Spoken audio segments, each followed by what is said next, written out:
የውጭ ግንኙነትና የሰላም ጉዳዮች ቋሚ ኮሚቴ የኢትዮጵያ አየር መንገድ ወደ ባንግላዴሽ፣ አንጎላ፣ ስዋቲኒና ሴራሊዮን በሚያደርጋቸው በረራዎች የተፈረመ የሁለትዮሽ የአየር አገልግሎት ስምምነት ረቂቅ አዋጆች ላይ ውይይት አድርጓል። የተደረገው ስምምነት ከሀገሪቱ ህገ መንግስትና ከሌሎች ህጎች እንዲሁም ኢትዮጵያ ካጸደቀቻቸው ዓለም አቀፍ ድንጋጌዎች ጋር የሚጋጭ እንዳይሆን የተለየ ጥንቃቄ ማድረግ እንደሚያስፈልግ ቋሚ ኮሚቴው ገልጿል። የቋሚ ኮሚቴው ሰብሳቢ የተከበሩ ዶክተር ዲማ ነጎ ረቂቅ አዋጆቹን አስመልክቶ ቋሚ ኮሚቴው የራሱን ግምገማ በማድረግ የውሳኔ ሀሳብ እንደሚሰጥ ገልጸዋል። ባደረግነው ውይይት በቀጣይ በዚህ ላይ በመመስረት ቋሚ ኮሚቴው በቀጣይ የራሱን የሆነ ግምገማ አድርጎ የሪፖርትና የውሳኔ ሀሳብ ለምክር ቤቱ የሚያቀርብ ይሆናል ማለት ነው። ስምምነቱ የሀገራትን ሉዓላዊነት ባከበረ መልኩ የሀገራችንን ደህንነት በማስጠበቅ እንዲሁም ዲፕሎማሲያዊ ግንኙነት በማጠናከር በተለያዩ አማራጮች ሀገራችን ተጠቃሚ እንድትሆን ረቂቅ አዋጁን ማዳበር እንደሚያስፈልግ ተገልጿል። ይሄ የአየር አገልግሎት ስምምነት ጠቀሜታው ዘርፈ ብዙ ነው። ከነሱ ውስጥ ምንድነው? አንደኛው የአየር አገልግሎት በእነዚህ ሀገራትና በሀገራችን መካከል ሲኖር አንደኛ ለንግድ፣ ለቱሪዝም፣ ለዲፕሎማሲ ለምሳሌ ቶሎ ሊበላሹ የሚችሉ የግብርና ምርቶች ማመላለስ የሚችልበት አበባዎችም ይሁኑ፣ በሌላ በኩል ደግሞ ይሄ የታረዱ ስጋዎች፣ መድኃኒቶች እና በንግድ፣ በኢኮኖሚ፣ በፖሊሲ፣ በዲፕሎማሲ የተለያዩ ጠቀሜታዎች አሉት እና ኢንቨስተሮችን ከመሳብ አንጻር፣ ሁለተኛ ደግሞ እነዚህ ሀገሮች ለኢትዮጵያ አየር መንገድ የበለጠ አፍሪካን ከሌላ ሀገሮች የሚያገናኘው በሚሰጠው የአየር በረራ ግልጋሎት የበለጠ ተደራሽ የሚሆንበትን አቅም ይፈጥራል። የአየር አገልግሎት ስምምነት የተለመዱ ናቸው እና የተወሰነ ነገር ልዩነት ቢኖራቸው እንጂ በአብዛኛው በመርህ ደረጃ በፖሊሲ ደረጃ አይለያዩ እና ስለዚህ ከሀገራችንም ይሁን ከዓለም አቀፍ መርሆች እና ህግጋት ምንም የሚጻረር ነገር የለውም እና ጠቀሜታው የጎላ ነው። የኢትዮጵያ አየር መንገድ ደግሞ አድማስን ሁለተኛ በአፍሪካና ዓለምን በማገናኘት አፍሪካን ከአፍሪካዎች በማገናኘት የደረሰበት ይህንንም በበለጠ ለማስተናገድ እንዲያስችል በቢሾፍቱ የጀመረው አዲስ የአየር ጣቢያ ከ110 ሚሊዮን ህዝብ በላይ በአመት የሚያገለግል እንደሚታወቀውም የኢትዮጵያ አየር መንገድ ከ140 በላይ አውሮፕላኖች አሉት። ሁለተኛ ከ145 ሀገራት በላይ ነው፣ ከተማዎች በላይ ነው ተደራሽነቱና ይህንን አድማስ ያሰፋለታል እና በሰፋ ቁጥር የኢኮኖሚ የገቢ ምንጫቸውም ይሰፋል። በሌላ በኩል ደግሞ ኢትዮጵያን በማስተዋወቅ ረገድም ትልቅ ጠቀሜታ አለው። የበረራ ደህንነት እንግዲህ ከዚህ በፊት ያጸደቅነው የአቪዬሽን ሴኩሪቲ አለና የአቪዬሽን ሴኩሪቲ እንግዲህ ኢትዮጵያ በአቪዬሽን ሴኩሪቲ ከሚጠሩት አገሮች በዓለም አቀፍ ሲቪል አቪዬሽን የሀገራትን አየር መንገዶች አፈጻጸም በተለይ በአቪዬሽን ሴኩሪቲ ደረጃ የሚሰጡበት ሳይሆን ውጤቶች የሚመዘግቡበትና ኢትዮጵያ ከ85% በላይ ነው ያላት እና ማለፊያው 67% ሆኖ ማለት ነው እና በዚህ ዙሪያ ያለን አሁን ያጸደቅነው በሌላ ሀገርም ተቀባይነት ያለው የአቪዬሽን ሴኩሪቲ ደረጃውን የጠበቀ ነው። በሌላ ሀገራት ዘንድም ለአቪዬሽን ሴኩሪቲ የኢትዮጵያ ተቋማት የሚከተሉት ጥንቃቄዎችና ፍተሻዎች፣ ግኝቶች፣ ምርምሮች ከአፍሪካ ቀዳሚ ሀገሮች አንዱ ናቸው። በዓለም ደረጃም ከሚጠቀሱት ሀገራት አንዱ ናቸው ማለት ነው። ስለዚህ ይህንን በጠበቀ ደረጃ የሚሆን የአቪዬሽን ሴኩሪቲ ስምምነቱ ውስጥ አለ ማለት ነው። የስምምነቱን ረቂቅ አዋጆች አስመልክቶ በቋሚ ኮሚቴውና በጽህፈት ቤቱ የህግ ክፍል ጥያቄዎች የተነሱ ሲሆን የስምምነቱን አስፈላጊነት ሊያስረዱ በምክር ቤቱ የተገኙ የስራ ኃላፊዎች ምላሽና ማብራሪያም ሰጥተዋል። አየር መንገዱ የሚሰጣቸውን አገልግሎቶች ተወዳዳሪ ከማድረግም ባሻገር የሀገራችንን ጥቅም በማስጠበቁ ረገድ ካሉን ህጎች፣ አሰራሮችና ዓለም አቀፍ ስምምነቶች ጋር የተጣጣመ እንደሆነም ነው የውይይቱ ተሳታፊዎች ያስረዱት። ያላቸውን ፋይዳ የሚጠይቅ ነው። ያው የአየር አገልግሎት ስምምነቶች ከተለያዩ ሀገራት ጋር እንደሚፈረሙ ይታወቃልና በጠቅለል ባለመልኩ ሁሉንም ስንመለከታቸው በዋናነት የኢትዮጵያ የሲቪል ወይም ደግሞ የአቪዬሽን ኢንዱስትሪን ተጠቃሚነት ለማረጋገጥ የሚፈረሙ እንደተጠበቀ ሆኖ ግን በዋናነት ደግሞ በሀገራችን ውስጥ ኦፕሬት እያደረገ ያለው ብሔራዊ አየር መንገዳችንም በዚህ ውስጥ ከግምት ውስጥ ገብቶ ነው ስምምነቶች የሚፈረሙትና ከዚህ አንጻር ምን ጥቅሞች ያስገኛሉ ለሚለው የተወሰኑ ነገሮችን ላስቀምጥ። አንደኛ በተለይ ከአፍሪካዊ ከሆኑ ሀገሮች ጋር ከሶስቱ ሴራሊዮን፣ አንጎላና ስዋቲኒ ጋር የተፈረሙት ስንመለከት የተፈረሙት በዋይዲ ወይም ደግሞ በያሙስኩሩ ውሳኔ መሰረት ስለሆነ ያ ደግሞ በቀጥታ ለአየር መንገዳችንም ነጻ የሆኑ ወይም ደግሞ ነጻ የበረራ ስምምነቶች ያተኮሩ ናቸው። ያ ማለት አየር መንገዱ እንዳለው የገበያ ሁኔታ በተለያዩ ቦታዎች ላይ በነጻነት ወይም ሊበራል በሆነ መንገድ ኦፕሬት እንዲያደርግ እድል የሚሰጡ ናቸው። ስለዚህ ለምሳሌ የበረራ ምልስን ብንመለከት የምልስ ገደቦችን አያስቀምጡም። ያ ማለት አየር መንገዱ ገበያው እስከፈቀደለት ድረስ ስምምነቱን ከፈረመባቸው ሀገሮች ጋር ወይም ደግሞ በሀገራችን ውስጥ ባሉ ኤርፖርቶች ላይ ምልልሶችን ያለ ገደብ ማከናወን እንዲችል ይፈቅዳሉ። እንደዚሁም ደግሞ የካፓሲቲ ወይም ደግሞ የአውሮፕላን አይነት ገደብንም አያስቀምጡም።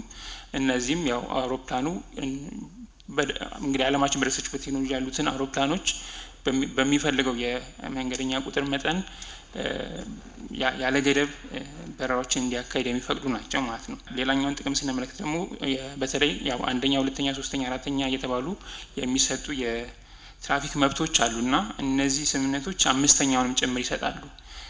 ከአንድና ሁለት ግሎባል ናቸው ወይም ደግሞ ለማንኛውም አየር መንገድ የሚፈቀዱ ናቸው። 3፣ 4 እያለን ስንሄድ ነው እንግዲህ ስምምነቶቻችን ባይላተራል ማለት ደግሞ በሁለትዮሽ መንገድ የሚፈረሙት ማለት ነው። አምስተኛ ሲሆን ደግሞ የበለጠ ተጨማሪ ገበያዎችን ይከፍታሉ። በዛው አያይዤ አምስተኛ ፍሪደምን ለማብራራት ያህል አንዲት ሀገር ከሌላ አቻ ሀገር ጋር የአየር አገልግሎት ስምምነት ስትፈራረም አንደኛ የምንለው የዛችን ሀገር አየር ክልል የማቋረጥ መብትን ብቻ ነው የሚሰጠው። ያ ማለት አያርፍም፣ ያቋርጣል ማለት ነው።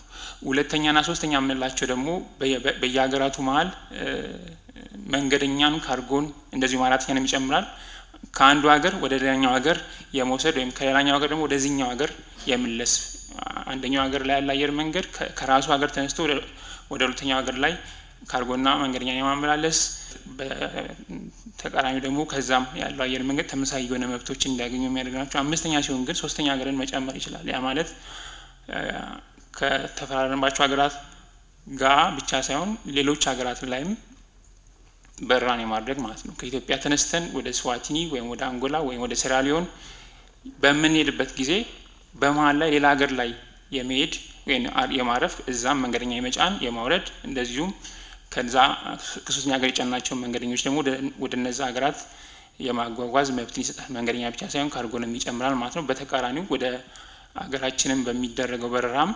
ከሴራሊዮን ወይም ከተፈራረመ ከአንዱ ሀገር ጋር ተነስተን በሌላኛው ሶስተኛ ሀገር ላይ አርፈን መንገደኛና ጭነትን አራግፈን ወይም ጭነን የመመለስ መብቶችን ይሰጣሉ። ይህ የበለጠ ገበያን ያሳድጋል፣ የበለጠ ተደራሽነትን እንደሚጨምር ይታሰባል።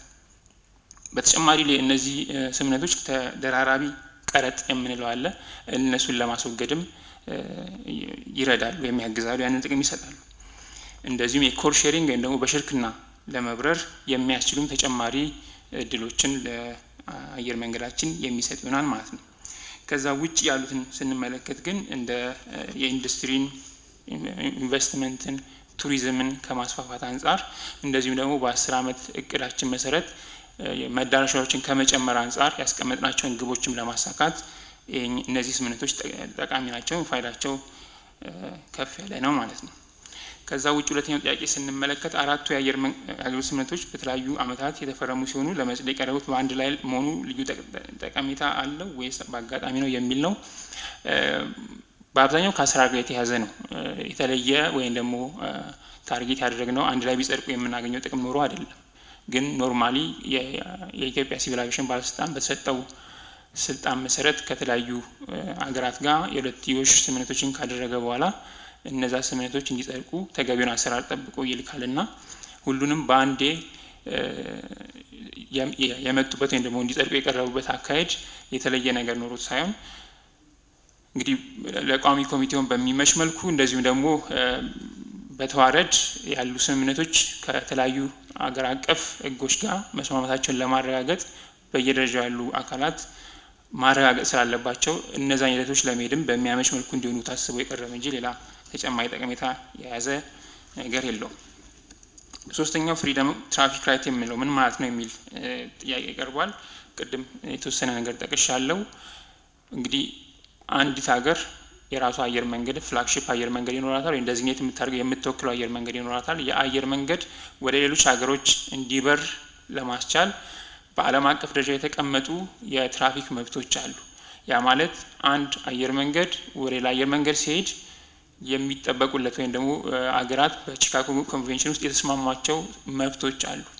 አንደኛው መብት እንዳልኩት ለምሳሌ ከኢትዮጵያ የሚነሳ አንድ አየር መንገድ ወደሚፈልገው መዳረሻ ለመሄድ ሲል የተለያዩ ሀገራትን ያቋርጣል። ስለዚህ እነዛ ሀገራት የአየር ክልላቸውን በሉዓላዊነት የመቆጣጠር መብት ስላላቸው የመጀመሪያው መብት የሚፈቅደው ምንድነው? ለሁሉም በዓለም አቀፍ ደረጃ ይህንን የቺካጎ ስምምነት ለፈረሙ ሀገራት ያለምንም ገደብ አየር ክልላቸውን ለኮሜርሻል ፐርፐስ ክፍት እንዲያደርጉ የሚያደርግ ነው እና አንድ አየር መንገድ ከአንዲት ሀገር ተነስቶ ሌላ መዳረሻው ሲሄድ ያለምንም ክልከላ እንዲበር የሚፈቅድ ነው አንደኛው መብት። ሁለተኛ፣ ሶስተኛ፣ አራተኛ መብት የምንላቸው ደግሞ በተለያየ አቅጣጫ ማለት ነው ከኤ ወደ ቢ ወይም ከአንድ መነሻ ወደ ሌላ ሀገር መዳረሻ ለመሄድ በተቃራኒ ደግሞ ከዛኛው ከመዳረሻው ያለ አውሮፕላን ወይም ደግሞ አየር መንገድ ደግሞ ወደዚህኛው ሀገር እንዲበር የሚፈቅዱ መብቶች ናቸው። ስለዚህ ሀገራት ሉዓላዊነታቸውን ባከበረ መልኩ ለአየር መንገዶች መብትን ለመስጠት በሀገራቸው ላይ እንዲያርፉ ለቴክኒካል ስቶፕ ወይም ቴክኒካል ማለት ለጥገና ወይም ደግሞ ክሩያቸውን ወይም ደግሞ አብራሪዎቹን አስተናጋጆቹን ለማረፍ ብቻ ለእረፍት ብቻ ለጥገና ነዳጅ ለመሙላት የሚያደርጉት በረራ አለ። ያንን እንዲያደርጉ የሚያስችል መብት ነው። መንገዶችን እንዲጭኑ ጭነትንም እንዲጭኑ እንዲያራግፉ የሚሰጥ መብት የሚሰጥ መብት ነው። ወይም ደግሞ ፍሪደም ኦፍ ራይት የምንላቸው እነሱ ናቸው። ከ1 እስከ 9 ያሉ ናቸው። ከረንትሊ እኛ እስከ 5 ባለው ላይ ነው ያረፍነው። ቅድም እንደተገለጸው የስዋቲኒ እስከ 7 ደረጃ ይደርሳል።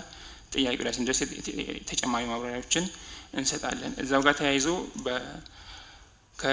ከጋራ ተጠቃሚነት ጋር የቀረበም ጥያቄ አለ።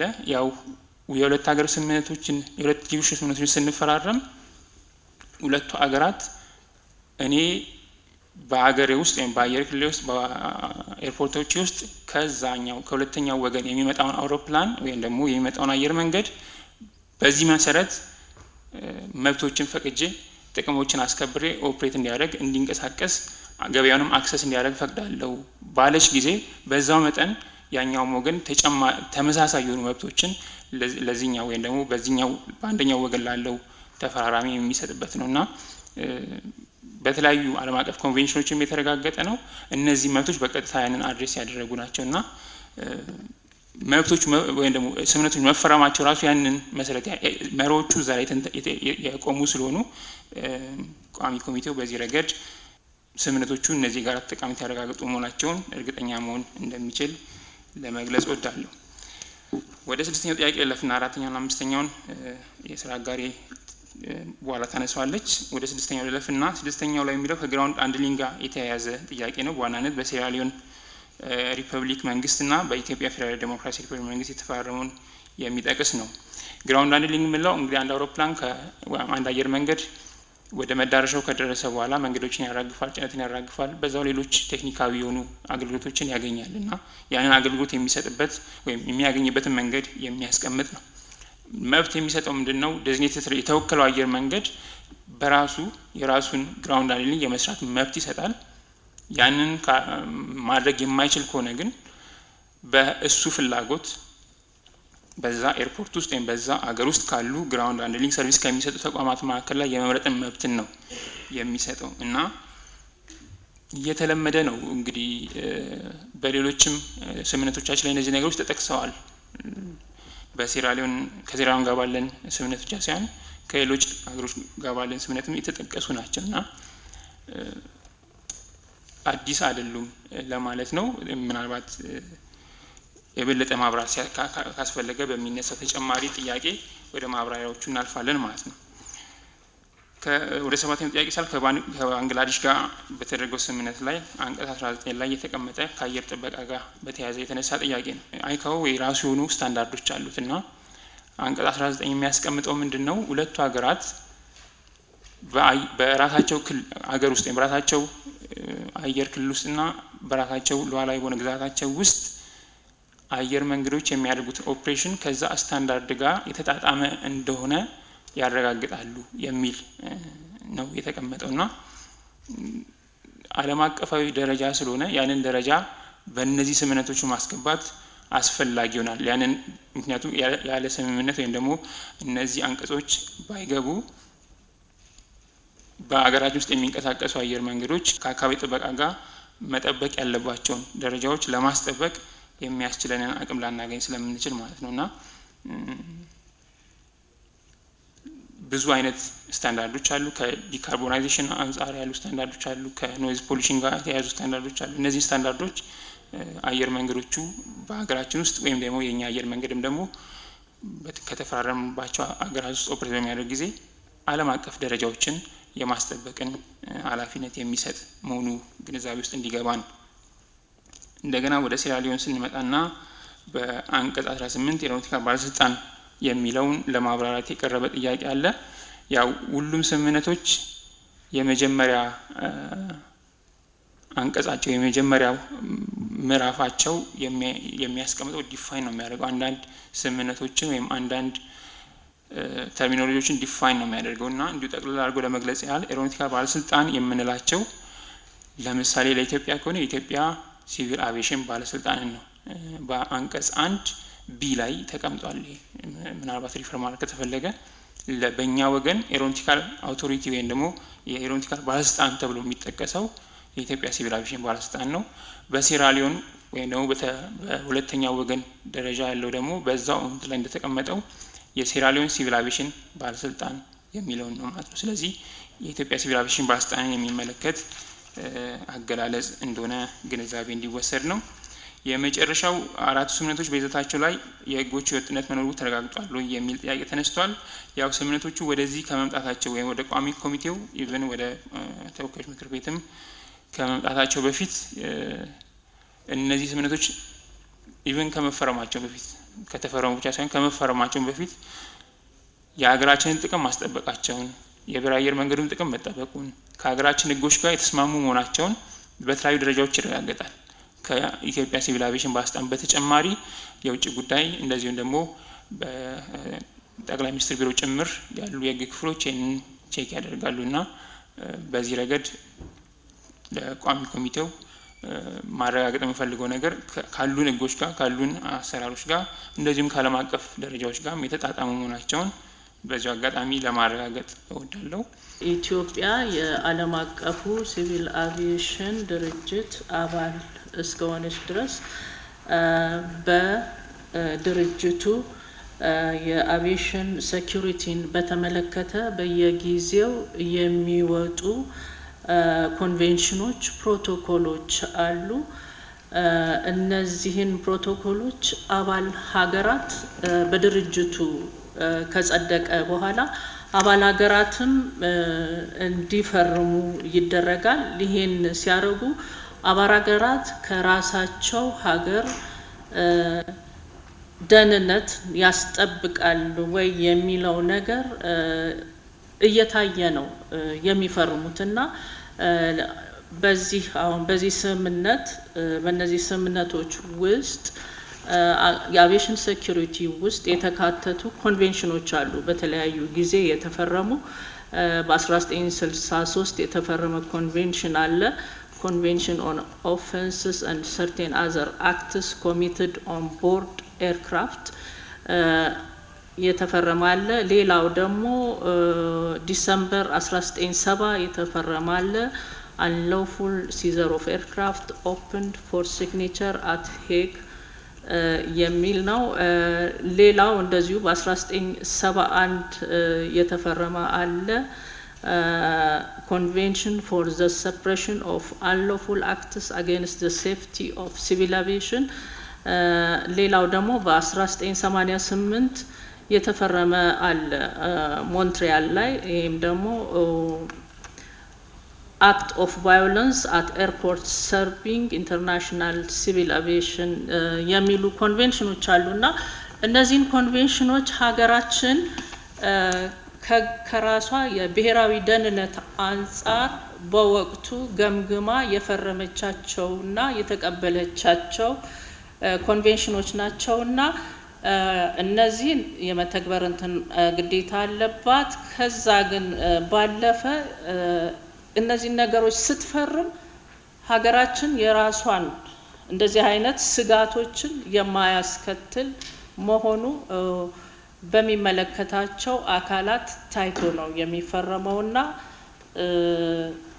በዚህ ረገድ ያው የሀገሪቱን ደህንነት ስጋት ላይ የሚጥሉ መረጃዎች ኮንፊደንሻል የሆኑ መረጃዎች አይሄዱም ማለት ነው በሲቪል አቪዬሽን ባለስልጣን በኩል መልስ የተሰጠባቸው ነገሮች ድጋሚ አልሄድባቸውም ነገር ግን በአየር መንገዳችን በኩል ማንሳት ያለብን ነገሮች ለመጨመር ከመጀመሪያው ጥያቄ ስንነሳ ከነዚህ ስምምነቶች የኢትዮጵያ አየር መንገድ የሚያገኛቸው አጠቃላይ ፋይዳዎች ቢገለጽ የሚለው ላይ ከአራቱ ስምምነት ሶስቱ ስምምነቶች ላይ የኢትዮጵያ አየር መንገድ በረራ የጀመረባቸው ናቸው ለአንጎላ በየቀኑ የሚደረግ የበረራ አገልግሎት አለን ባንግላዴሽ በሳምንት 4 የሚደረግ በረራ አለን ወደ ሴራሊዮን በተመሳሳይ በሳምንት 4 እስካሁን መደበኛ በረራ ያልጀመርነው ወደ ስዋቲኒ ሲሆን እሱም በረጅም ጊዜ የአየር መንገዱ እቅድ 2032 ላይ ለመጀመር ከታቀዱባቸው መዳረሻዎች ውስጥ አንደኛው ነው ነገር ግን ይሄ እቅድ በየጊዜው የሚከለስ ስለሆነ ከዛም ቀድሞ በረራ ለመጀመር የሚቻልበት ሁኔታዎች ከተፈጠሩ ስለምንጀምር በምንጀምርበት ወቅት ምቹ መደላደል የሚፈጠር አስቻይ ሁኔታ የሚፈጠር ስምምነት ነው ከዚህ በተጨማሪ የዚህ አንጎላ ስምምነትን ለምሳሌ ብናነሳው ከዚህ በፊት የበረራ ምልልሳችን 3 የነበረ ሲሆን በነበሩ ኮረስፖንደንሶች ወደ 4 ለማሳደግ ተችሏል ነገር ግን ከ4 በላይ ለመሄድ ገበያው ዋራንት ስለሚያረግ ስለሚፈቅድ ተጨማሪ በረራ ለመጀመር ረጅም ጊዜ ፈጀ ምክክሮች ድርድሮች ተደርገው ሳይቻል ቆይቶ ነበር ነገር ግን የዚህን ስምምነት መፈረም ተከትሎ ከመጽደቁም በፊት ፕሮቪዥናሊ ወደ ስራ ይገባል ስለሚል ወደ ዴይሊ ማሳደግ ችለናል ስለዚህ ይሄ የሚሰጠን ጠቀሜታ ነው ሌላኛው ይሄ ስምምነት ቢጸድቅና ወደ ስራ ቢገባ የምናገኘው ዋንኛው ጠቀሜታ የሚሆነው ከታክስ ጋር በተያያዘ አየር መንገዱ በሚበርባቸው ሀገራቶች ታክስ ክፍያ ይጠየቃል ነገር ግን እነዚህ ስምምነቶች የተደራራቢ ቀረጥ ማስወገጃ ስምምነት የሚፈቅድ አንቀጽ ስላላቸው እሱን ተጠቃሚ እንሆናለን እንደዚህ ላይ በቁጥር ለማስደገፍ ያክል አንጎላ ከቶታል ሴልሳችን ላይ ከጠቅላላ ሽያጫችን ላይ 1% ታክስ እንከፍላለን ባንግላዴሽ 3% ታክስ እንከፍላለን ሴራሊዮን ከትርፋችን ላይ ከሽያጭ ላይ ሳይሆን የሴራሊዮን ከትርፋችን ላይ ኮርፖሬት ኢንካም ታክስ 25% እንከፍላለን ስለዚህ እነዚህን ነገሮች በማስቀረት ረገድ ከፍተኛ ጠቀሜታ ይኖረዋል ሌላኛው የጭነት አገልግሎታችንንም እንደዚሁ ለማሳደግ ጥሩ ጠቀሜታ ይኖረዋል ባንግላዴሽ መደበኛ የሆነ የጭነት አገልግሎት ከኦክቶበር 2026 ጀምሮ በፈረንጆቹ አቆጣጠር የምንጀምር ይሆናል ይሄንንም የሚያስችለን ነው የሚሆነው ስለዚህ እነዚህ ዋናኛ ጠቀሜታዎቹ ናቸው ፍሪደም ኦፍ ትራፊኮችን በተመለከተ ቀደም እንደተጠቀሰው በአይካኦ ኮንቬንሽን መሰረት የተጠቀሱ 9 የሚደርሱ ጠቅላላ ፍሪደሞች አሉ ከዛ ውስጥ በጣም ኦፕሬሽናሊ አገልግሎት ላይ የሚውሉ 5ቱ ናቸው። ከዛም ቢዮንድ የሚኬድባቸው አንዳንድ ሲናሪዎች አሉ። ግን እነዚህን አግሪመንቶች በተመለከተ 5ቱ የመንገደኛ መብቶች እነዚህም የምንላቸው እንደው ለዚህ ፐርፐዝ በኋላም ተጨማሪ ጥያቄዎች ስለሚያስነሱ ኤቢሲ ብለን መዳረሻዎችን ብንሰይምና ኤን እንደ ሆም ካንትሪ ብንወስደው የመጀመሪያው የሚሆነው በሌላ አየር ላይ አልፎ የሚሄድ ነው። ሁለተኛው ለቴክኒካል ፐርፐዝ ብቻ ነን ትራፊክ ለሆኑ ለፊውል ለመቅዳት ለሜንቴናንስ ለክሩ ቼንጅ ሊሆን ይችላል አርፎ ወደ ሶስተኛ ሀገር የሚሄድ ነው። ሶስተኛው ከሆም ካንትሪ ከኢትዮጵያ በመነሳት ወደዛ ትራፊክ የመውሰድ ትራፊክ ሲባል እንግዲህ በሁለቱም ሊሆን ይችላል በመንገደኛም በጭነትም። አራተኛው ከዛ ከፎሪን ካንትሪ ወደ ሆም ካንትሪ ትራፊክ በተመሳሳይ መልኩ ይዞ መምጣት ነው። አምስተኛ ትራፊክ ራይት የምንለው ኤቢሲ ብለን እንደተነሳ ነው። ኤን ሆም ካንትሪ ብናደርገው ከኤ በመነሳት ከኤ ለቢም ለሲም ትራፊክ ጭኖ መውጣት፣ በተመሳሳይ መልኩ ከቢ ደግሞ ለሲም ትራፊክ ጭኖ መውጣትን ያካትታል። ሲመለስም ቫይስ ቨርሳ ይሆናል ማለት ነው። ስድስተኛ ትራፊክ ራይት የምንለው በስምምነቶች ውስጥ በእርግጥ አልተካተተም፣ ግን 9 ስለሆኑ በዛው ለመሄድ ያክል ነው ለጠቅላላ እንትናችን። ስድስተኛ የምንለው በተለይ በኢትዮጵያ አየር መንገድ በደንብ የሚከተለው የቢዝነስ ሞዴልን ሰፖርት የሚያደርግ የትራፊክ ሞዴል ነው።